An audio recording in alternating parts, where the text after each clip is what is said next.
Greetings, fellow gamers. I'm the Soulsborne Seeker, and today I'll be reviewing Blade Chimera, a cyberpunk Metroidvania game developed by Team Ladybug and released on the 16th of January 2025 for PC and Nintendo Switch. The story transpires in a fictional version of Osaka, 30 years after a mysterious event caused demons to proliferate across the earth and wage war against humanity. Said tragedy gave rise to the Holy Union, a massive demon-hunting organization that was established to give civilization a chance against the demonic hordes. You take on the role of Shin, a demon hunter and member of the Holy Union, who finds himself connected to a mysterious demonic entity called Lux following his successful termination of a massive dragon demon. Now stuck in the company of the very thing he has sworn to destroy, Shin will have to navigate his way through the Holy Union carefully, since the laws of the organization when it comes to demons are absolute and, without exception, lethal. But as he spends time with Lux, his worldview is gradually challenged and he falls down a rabbit hole of increasingly disturbing revelations that will eventually lead him to the source of the demonic infestation itself. Blade Chimera was surprisingly narrative-driven, featuring several instances of interesting conversations and short cutscenes that did a very effective job of fleshing out the lore that permeates its universe, as well as offering fragments of world-building that placed every organization and character inhabiting the setting in perspective. I'll admit that certain parts of this tale were quite predictable, though the narrative still managed to offer a couple of twists that you'll probably not see coming, as well as certain emotionally mature scenes that did catch me off guard in a pleasant and somewhat depressing way. Here, just let me clarify that you don't have to worry about extensive dialogue sequences and massive blocks of expository text breaking your momentum. The instances of exposition are well paced and by no means overtaking the amount of action present, and you're also able to fast forward through them if story is of no importance to you, so if dialogue and narrative are not your cup of tea, Blade Chimera will more than accommodate you. In terms of setting, I was left with relatively mixed feelings, especially when taking into account the overall setup of the world. To start with the positive, the fictional version of Osaka present here is a sight for sore eyes, with beautifully rendered visuals making each biome look distinct, especially when it comes to some of the more detailed area backgrounds that truly breathe life into the world and make it feel like a place that once brimmed with people before everything was overtaken by demons. Areas like the dining district, the Holy Union Gardens, as well as other periodic instances of lively background vistas really stood out as examples of the beauty this game is capable of. And don't even get me started on the lighting effects, whose reflective detail baffled me to no end. On the downside, I noticed a lack of creativity when it came to the actual logistical construction of each biome. For example, there were several instances where parts of the map were reduced to a lengthy, straight line filled with enemies, which essentially resulted in monster-infested corridors you had to clear in order to reach the other end of the pathway. This kind of mentality also extended to the more complex rooms you could find, which didn't really benefit from much structural variety and ended up feeling like there were a total of 4 or 5 different types of logistical compositions which were shuffled and stuck together in different ways to give the illusion of variety, but ended up coming off as generic instead. That's not to say that I didn't have fun exploring the world of Blade Chimera, because I did, but I just wish more creative effort had gone into the actual building of the setting, especially given some of the amazing visuals I got to see in certain sections of the game, since a lot of the time I was fighting in beautiful rooms, though rooms that lacked structural diversity. On a brighter note, actually traversing said map was incredibly easy, courtesy of the game's fast travel mechanic, which is probably the most overpowered such system I have ever seen in the genre. More specifically, early in the game you unlock the ability to warp across the map at will, with very few sections being off limits. What that means is that you can warp to almost every single explored tile present on the map overview, even mid-combat, which can result in you teleporting your way out of some very sticky situations. With such a mechanic present, exploring the map for 100% completion became child's play, and a process that I thoroughly enjoyed. I still prefer the more traditional fast travel systems in the genre, but it is nice to let loose every once in a while. Since we're talking about the map, I should also mention that the game allows you to place manual markers on it, which I highly recommend you do from the get-go to make exploration easier, since I never managed to find any way for points of interest to be marked automatically. Speaking of exploration, Osaka was packed with a ton of different collectibles to find. In essence, Blade Chimera's discoverables are divided into health and mana upgrades, consumables, equipment accessories, weapons, and finally, puzzle pieces. Health and mana upgrades, as the name suggests, raise your hit point and mana pools respectively, making it harder for you to be taken down during during combat. Consumables refer to various food offerings that are utilized to restore health and mana,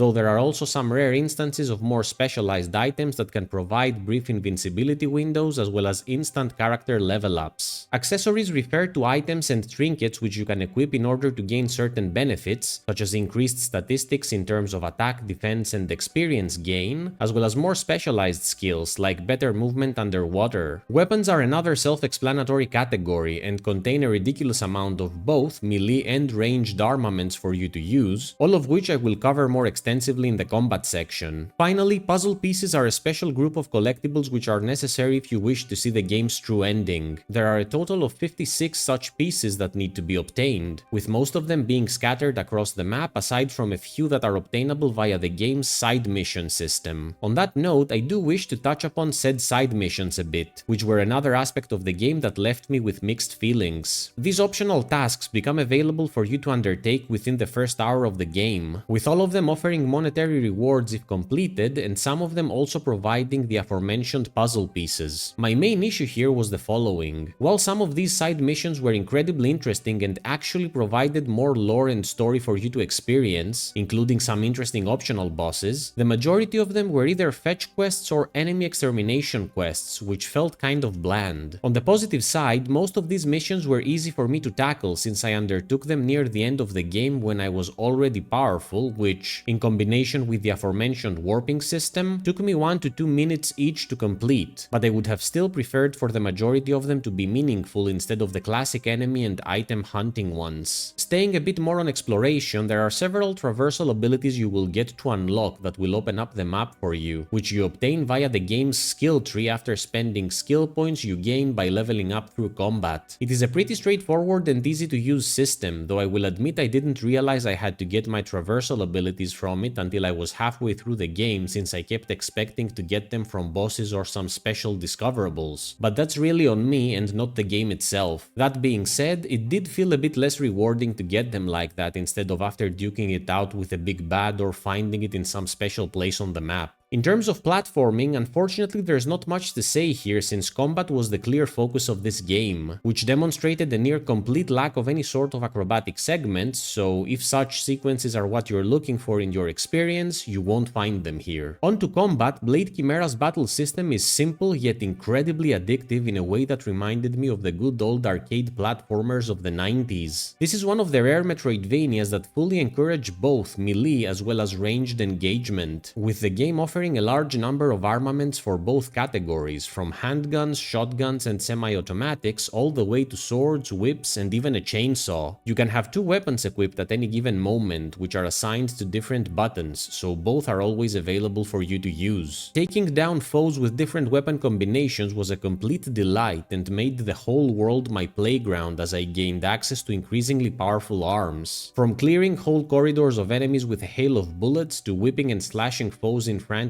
close quarters engagement, clashing against the various monstrosities thrown at you here is a pleasure that never gets old. On top of your physical weapons, you also have the aforementioned demonic companion, Lux, by your side, who does more than just stand there and follow you. As a matter of fact, Lux's form of choice is that of a massive floating greatsword, which is used both to help you navigate the world by thrusting it against walls to use as a stepping platform or against buttons to open doors, but also as an offensive and defensive tool. For example, throwing Lux at enemies damages them and leeches their life to heal you, and thrusting her on the ground beneath your feet turns her to a shield that absorbs most types of damage. There are also some small tricks available to learn with her, such as the fact that if you jab her somewhere and then move away, recalling her will do so with immense force that will cause massive hurt to enemies. Additionally, she has special attacks which you can obtain from the skill tree, though I never found any use for them since basic combat was more than enough to obliterate my foes, but it's still a plus to have them available. Lux is also the aspect of the game that requires mana to be utilized, so every single move or attack you perform with her will cost energy, something you should bear in mind to avoid going empty in your time of need, though I never really found myself in any form of pickle because of this. Boss-wise, I have to say that Blade Chimera has some of the most beautifully designed villains I have ever seen in the genre, with every single one of them standing out in his or her own right in terms of visual presentation as well as attack patterns, with some of the set pieces revolving around facing these creatures being quite memorable. Not all of the big bads were equally interesting to fight, but I can't say I got bored with any one of them and always looked forward to what new type of abomination I would have to clash against next. About difficulty, I'd situate Blade Chimera on the normal to easier side of the spectrum. While things do start out somewhat challenging, the increasingly powerful weapons you'll get to find gradually curve said challenge to progressively manageable levels. The game by no means becomes a cakewalk at any given point, but does get close, though I will say that, at least as far as bosses are concerned, they do their best to stand their ground for the most part.